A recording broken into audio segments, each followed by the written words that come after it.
आनंद में उपस्थित है, पहुंच चुके हैं। अब आपको कुर्सी में ही संबोधित करेंगे। मैं अपनी बात समाप्त करूं। यज्ञ पुरुष जिन्होंने जिन शब्दों को बारे से निजे बारी छेड़े, নিজেকে প্রশিক্ষিত করার জন্য ভারত মাতার সেবার জন্য বাড়ি থেকে বেরিয়েছিলেন। উনি ফেব্রুয়ারি মাসে একটা জনসভায় বলতে গিয়ে একটু ভাবুক হয়ে গেছিলেন, আর ভাবুক হয়ে বলেছিলেন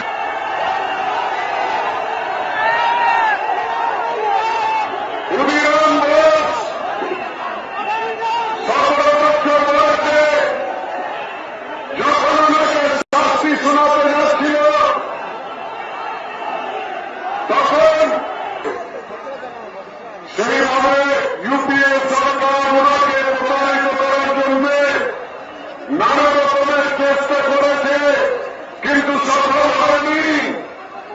ক্ষুদিরাম বরপুর সেটা চিনবে। আপনি বাজারটা টিপে জয়যুক্ত করুন भारतीय जनता पार्टी के और नरेंद्र मोदी जी घास से कोई होगी। नमस्कार, जय हिंद।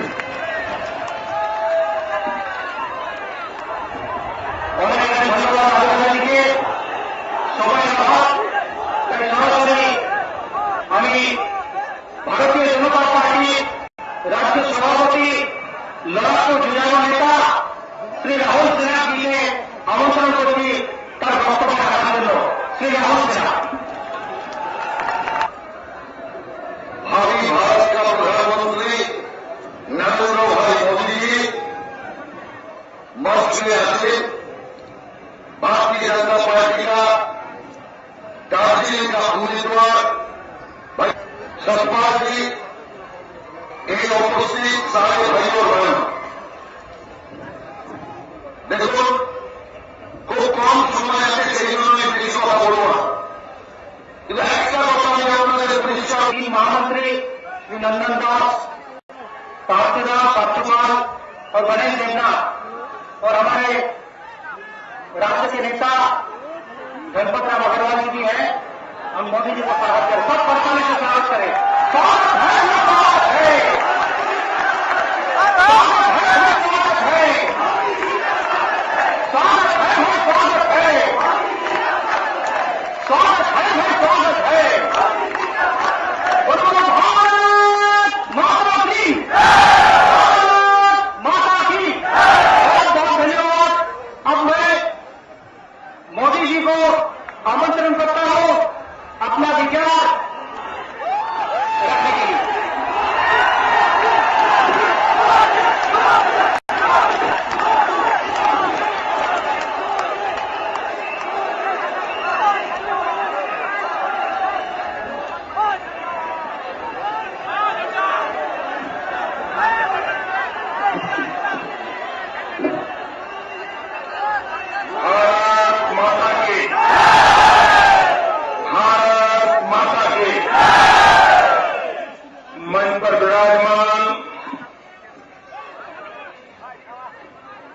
भारतीय जनता पार्टी के प्रदेश अध्यक्ष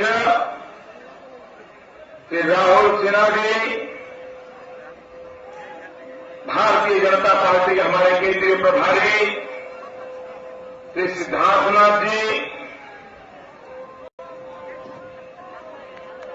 जिनके लाखों अनुयायी देश में सच्चरित्र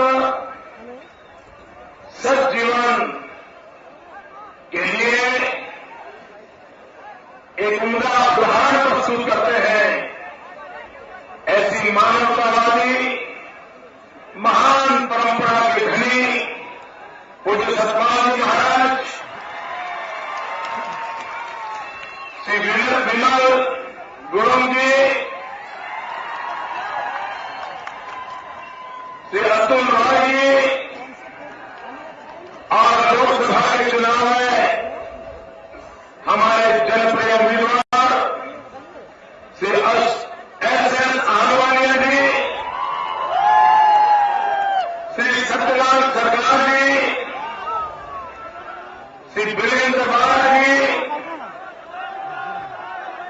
defendemos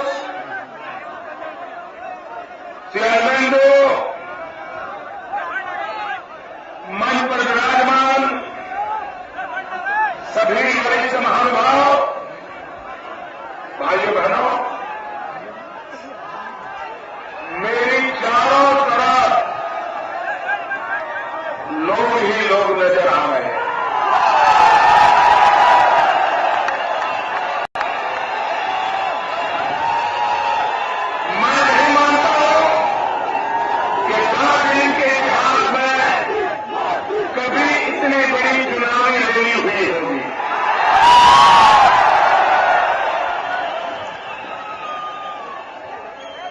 ये हवा का रुख बताता है नतीजे क्या आने वाले हैं।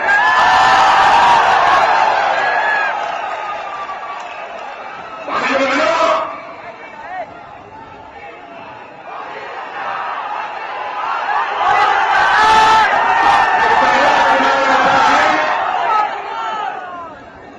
जो राजनीतिक दल नहीं लड़ रहे हैं, कोई प्रत्याशी चुनाव नहीं लड़ रहा है, लेकिन ये पहला चुनाव है जो देश की जनता लड़ रही है।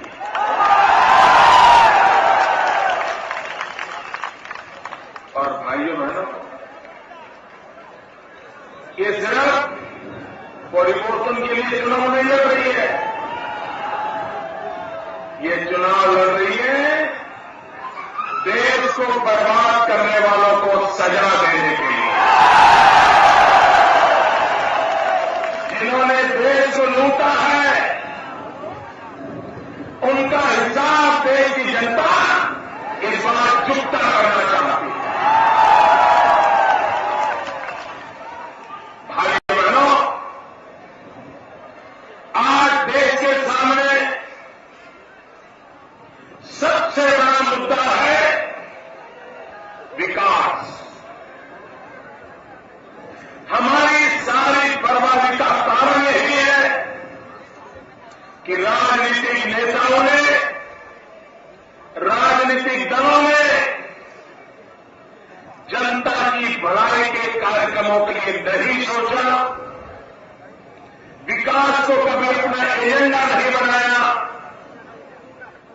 60 साल तक देखोगे तो राजनीति का एक ही तुक रहा है कि 25-30% मतदाताओं को खुश रखो, उनको मीठी मीठी बातें सुनाओ, उनको नशे में रखो और उनसे वोट बटल करके कुर्सी हत्या लो। आज देश को जरूरत है 100% जनता की चिंता करने वाले दल की। एक छोटे से गुट को, उसी को खुश रख करके सत्ता अभियान सरल होगा, लेकिन देश का भला नहीं होगा। और इसलिए भाइयों बहनों, मैं आज देश के सामने एक ही मंत्र लेकर के आया हूं, विकास का मंत्र लेकर के। आप मुझे बताइए मेरे भाइयों बहनों, मेरे नौजवानों, मुझे बताइए, आपके माता पिता जैसी जिंदगी जीते थे, क्या आप भी वैसी ही जिंदगी जीना चाहते हो? आपके मां बाप जिन मुसीबतों को झेलते थे, क्या आप भी उन मुसीबतों को झेलना चाहते हो? क्या आपके मां बाप ने जो तकलीफ झेली है, क्या आप भी वही तकलीफ झेलना चाहते हो? आप मुझे बताइए, आपके मां बाप को मुसीबतें किसके कारण झेलनी पड़ी? किसके कारण झेलनी पड़ी? किसके कारण झेलनी पड़ी? अगर आपको उससे निकलना है तो पहले कांग्रेस को निकालना पड़ेगा। आपको यहां से उनको निकालना होगा जो जिनके दिल दिमाग में कांग्रेस का डीएनए है ना, उनको भी निकालना पड़ेगा। कुछ लोग हैं जो दल के नाम बदलते हैं, आदत नहीं बदलते हैं। आज बंगाल में जब परिवर्तन की लहर चली तो मैं तो गुजरात में रहता हूं, लेकिन मुझे लगता था अब बंगाल के अच्छे दिन आएंगे। लेकिन जो लेफ्ट वालों ने किया, जिन्होंने बंगाल को बर्बाद किया, 2 साल हो गए नई सरकार आई है, कोई परिवर्तन आया? कोई परिवर्तन आया? निराश कर दिया इन्होंने, निराश कर दिया, क्योंकि वे भी सत्ता में आने के बाद वोट बैंक की राजनीति में फिसल गए। भाई बहनों, ये जनता के साथ बहुत बड़ा धोखा हुआ है। और इसलिए आप यहां जो आपने आशा के साथ वोट दिया था, यहां जिस सरकार को चुना था, उसको भी अगर सही रास्ते पर लाना है न, तो दिल्ली में एक बड़े मास्टर जी को बिठाने की जरूरत है। अगर दिल्ली में मजबूत सरकार होगी, दिल्ली में ईमानदार सरकार होगी, विकास के लिए काम करने वाली सरकार होगी, तो ये जो छोटे लोग इधर उधर जाते हैं ना, वो भी बंद हो जाएंगे, वो भी भलाई के रास्ते पर चलने के लिए मजबूर हो जाएंगे। भाइयों बहनों, मैं तो हैरान हूं। मैं सोच रहा था कि यहां के मुख्यमंत्री जी कांग्रेस पार्टी को आलोचना करेंगे, यहां के मुख्यमंत्री जी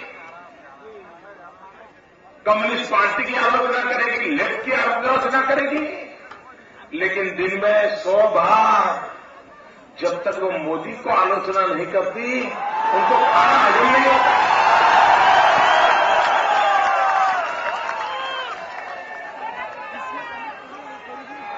भाइयों बहनों,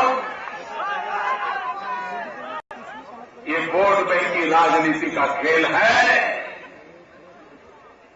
अगर अच्छा होता, पश्चिम बंगाल छोटे छोटे राज्यों के साथ विकास की स्पर्धा करता,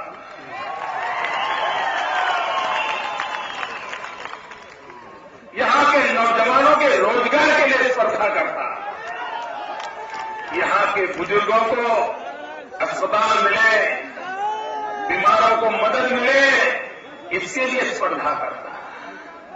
लेकिन भाइयों बहनों, उन्होंने स्पर्धा एक ही पकड़ी है, वोट बैंक की राजनीति की स्पर्धा।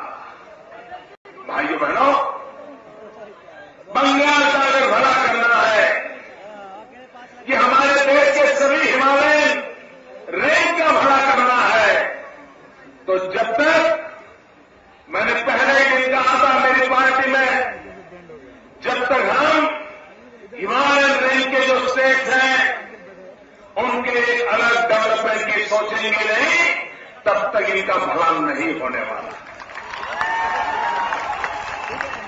जिसमें आपकी सिलीगुड़ी हो, आपका दार्जिलिंग हो, पड़ोस में सिक्किम हो, हर एक के डेवलपमेंट के लिए एक नए सिरे से सोचने की आवश्यकता है, और भारतीय जनता पार्टी आपको वादा करती है, ये हम करके रहेंगे। भाइयों बहनों, कितने वर्षों से हमारे गोरखा भाई बहन मांगों के लिए लड़ रहे हैं।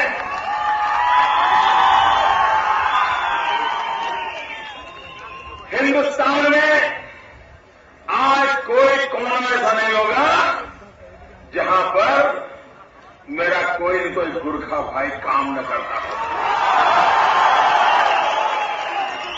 आज भी हिंदुस्तान में हर राज्य में पुलिस है, हिंदुस्तान के हर राज्य में छोटे मोटे व्यापारिक बाजार लगे हुए, मार्केट लगे हुए हैं।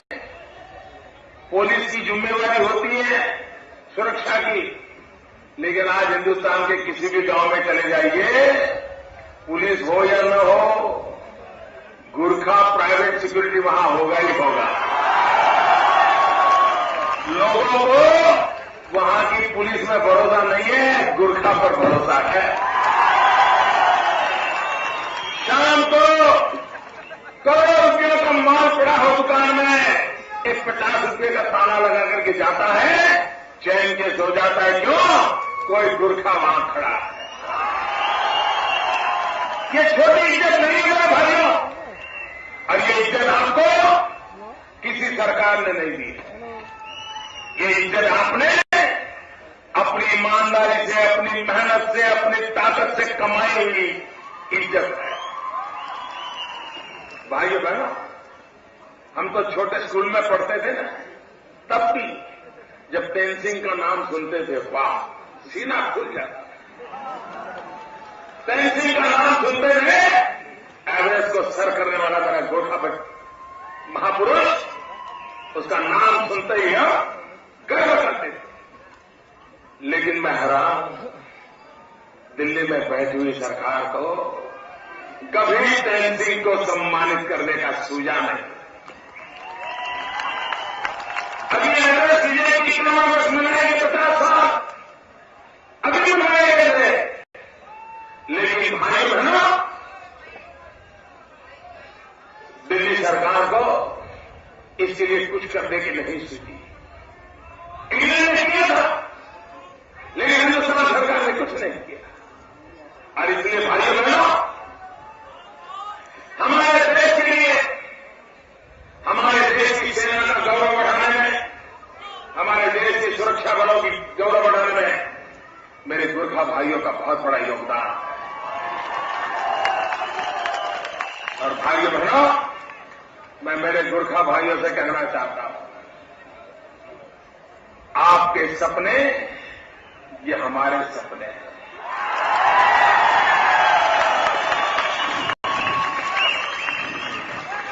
आप सम्मान से जिए, आपके अधिकारों की रक्षा हो,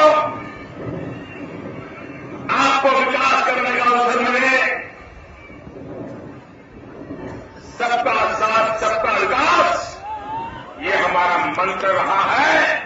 और इस मंत्र का लाभ चाहे आदिवासी हो, चाहे दलित हो, पीड़ित हो, शोषित हो, कोई भी भाषा बोलने वाला हो, कोई भी समाज से आने वाला हो, चाहे वो गोरखा हो, चाहे नॉन गोरखा हो, इन सब की भलाई का मंत्र लेकर के भारतीय जनता पार्टी आज आपकी सेवा में आई।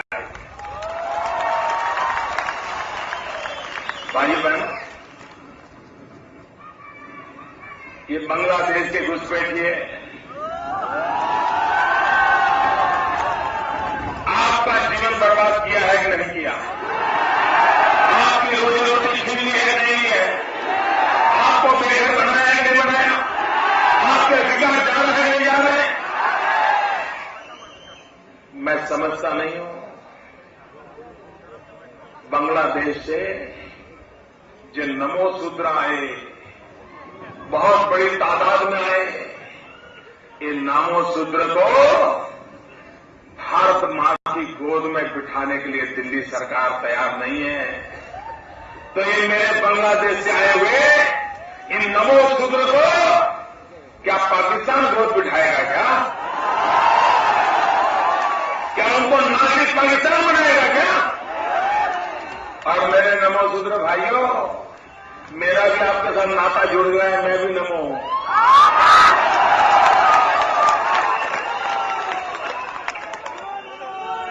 और इसलिए भाइयों बहनों, ये मैं साफ मानता हूं, एक भारत सार्वभौम देश है, ये हर हिंदुस्तानी का देश है। ये कभी भी विदेशियों की घुसपैठ को सहन नहीं कर सकता।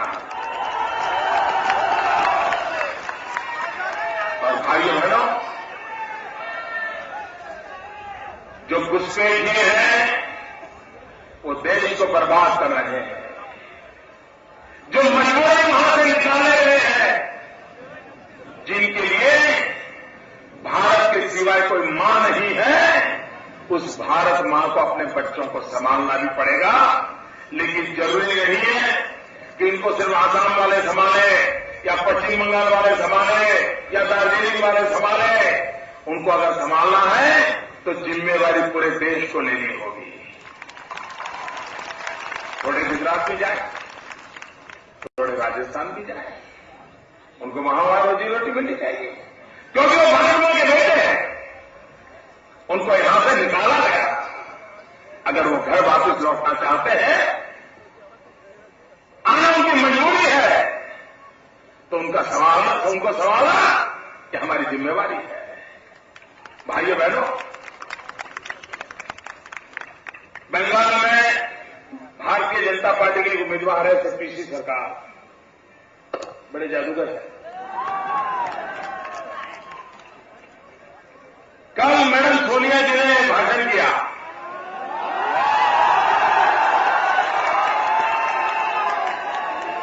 उन्होंने कहा कि बीजेपी एक ऐसे मैजिशियन को लाई है जो सब समस्याओं को दूर कर देगा। मैडम सोनिया जी,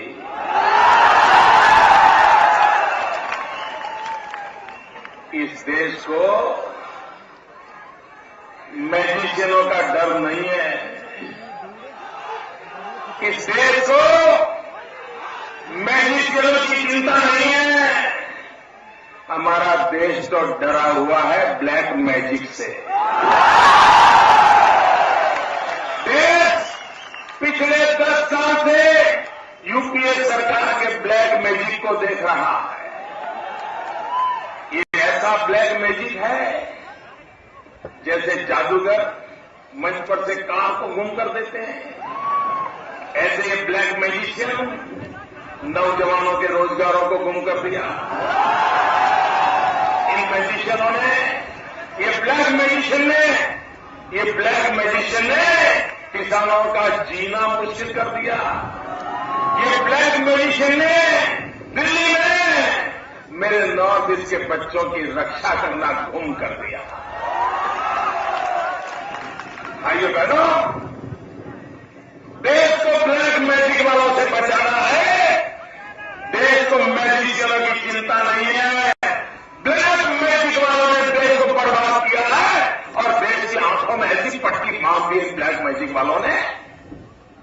10 साल हो गया, कोई कांग्रेसी कुछ भी देख ही नहीं पाता है। और सतपाल महाराज जी जैसे देख पाते हैं क्योंकि वो आध्यात्मिक जीवन से जुड़े हुए हैं। भाइयों बहनों, आप मुझे बताइए, हमारे देश में एक शब्द प्रयोग चल रहा है, नक्सलवादी आंदोलन। पूरे देश में शब्द चल पड़ा है। वो नक्सलवादी यहीं पर है। कितने लोग शहीद हो गए, कितने लोग मारे गए, कोई मुझे बताए उस नक्सलवादी के जीवन में कोई परिवर्तन आया है? वहां जीवन में कोई सुधार हुआ है? नक्सलवादी का भरा हुआ है?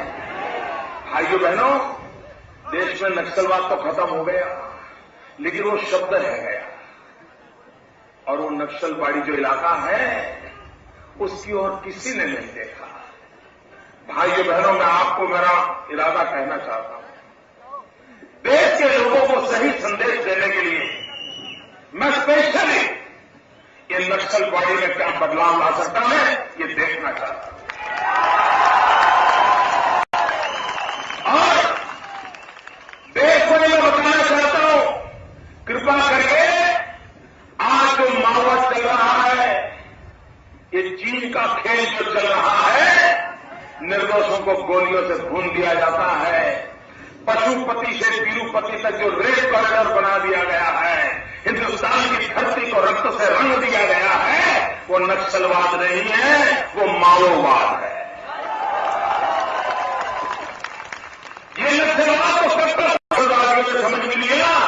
सबसे नक्सलवादी का कोई भला नहीं हुआ, उन्होंने रास्ता छोड़ दिया। लेकिन जो अभी भी बम बंदूक और पिस्तौल के रास्ते पर चल रहे हैं, वो इस नक्सलवादी से उदाहरण ले।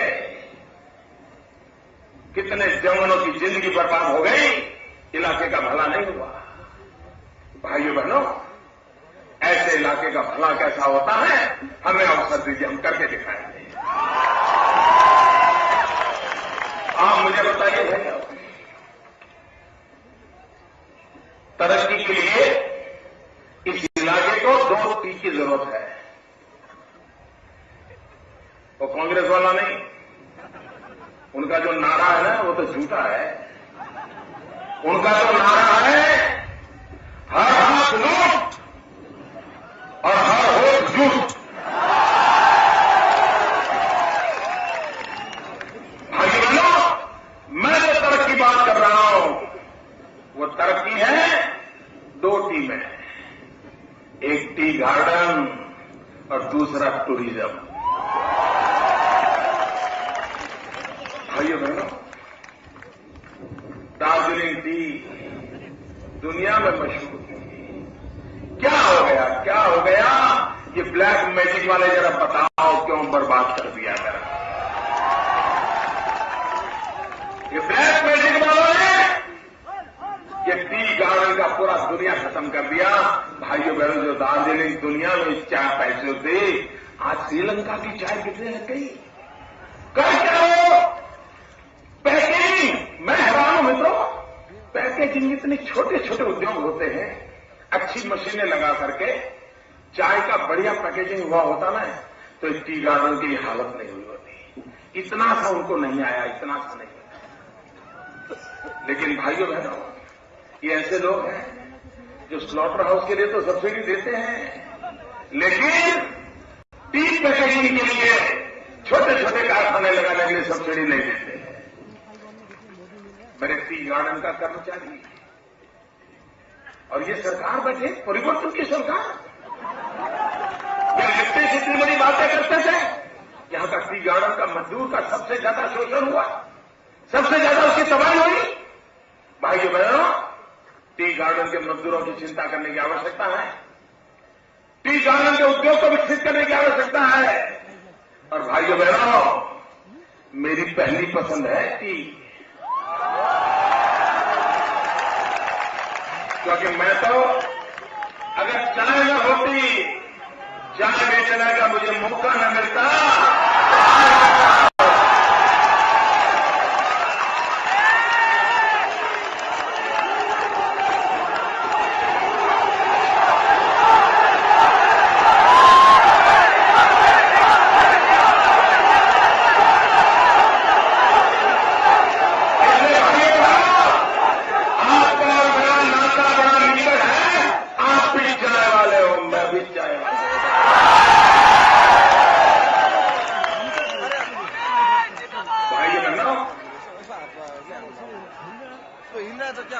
ये जो जनसागर मैं देख रहा हूं, मैं साफ बताता हूं, अब पश्चिम बंगाल ने सच्चे अर्थ में परिवर्तन का मूड बना दिया। नकली परिवर्तन देख लिया, असली परिवर्तन आने वाला है। भाइयों बहनों, अब दिल्ली को मजबूत सरकार चाहिए, दिल्ली को मजबूत सरकार चाहिए। मुझे आपकी मदद चाहिए। इस बार भाइयों बहनों, इस बार हमें पश्चिम बंगाल में देखना चाहिए कि कांग्रेस का खाता नहीं खुलना चाहिए। और भारतीय जनता पार्टी का इतिहास में सबसे ज्यादा कमल इस बार पश्चिम बंगाल में खिलने चाहिए।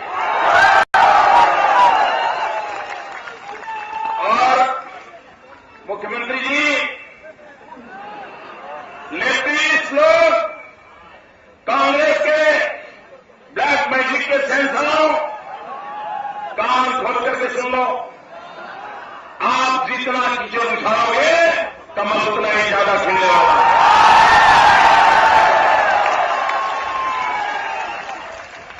उठा लो, अभी 30-40 दिन है, उठा लो। जितना कीचड़ उछालोगे, जितनी गंध फैलाओगे, इतना कमल ज्यादा खिलने वाला है। ये लिखकर चलेगा। भाइयों बहनों, आप मुझे बताइए,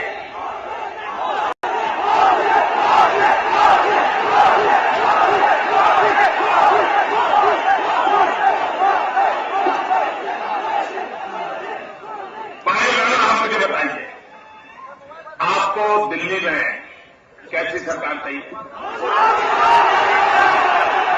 कैसी सरकार चाहिए? कैसी सरकार चाहिए? अरे मैं ये नहीं पूछ रहा हूं किसी सरकार चाहिए, मैं ये पूछ रहा हूं कैसी सरकार चाहिए। भाई बहनों, आप मुझे बताइए, क्या दिल्ली में आपको गूंगी बहरी सरकार चाहिए? दिल्ली में आपको मजबूर सरकार चाहिए? दिल्ली में आपको रिमोट कंट्रोल वाले सरकार चाहिए? दिल्ली में आपको लूली लंगड़ी सरकार चाहिए? दिल्ली में आपको बैठक पर चलने वाली सरकार चाहिए? दिल्ली में आपको अपाही सरकार चाहिए? आपको मजबूत सरकार चाहिए कि नहीं चाहिए? अगर सरकार मजबूत होगी तो देश मजबूत होगा मेरे भाई। और इसलिए मैं आज पश्चिम बंगाल के विशेष प्रार्थना करने आया हूं। मैंने पश्चिम बंगाल के भाइयों बहनों, आपने 60 साल तक शासकों को चुना है, एक बार सेवक को चुन करके देखो। आपने 60 साल कांग्रेस को दिए हैं, 60 महीने मुझे दे करके देखिए। आपके 60 साल बिगड़ चुके हैं, मैं 60 साल 60 महीने में आपकी दुनिया फिर से बनाने की कोशिश करूंगा।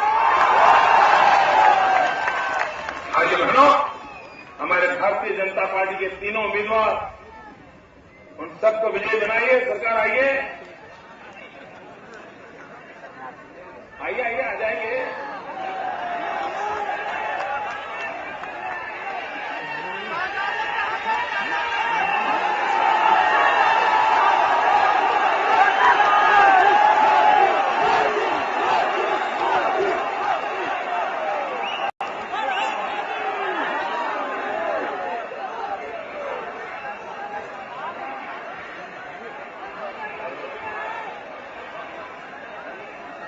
कि हमारे तीनों उम्मीदवार को भारी बहुमत से विजय कराएंगे भैया।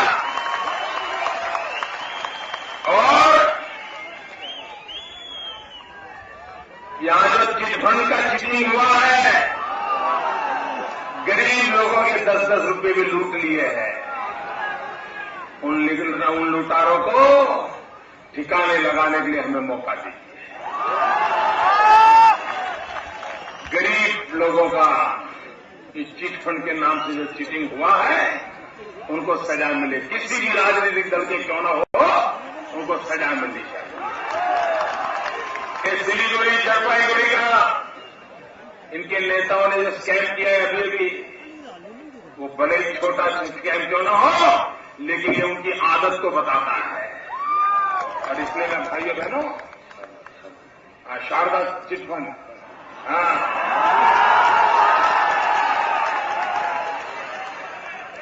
इसलिए तो मैं कह रहा हूं, इनको सजा होना जरूरी है। भाइयों बहनों, ये जिन्होंने इतने कम समय में लूट चलाई है, ज्यादा मौका मिलेगा तो क्या हाल करेंगे आप अंदाज कर सकते हैं।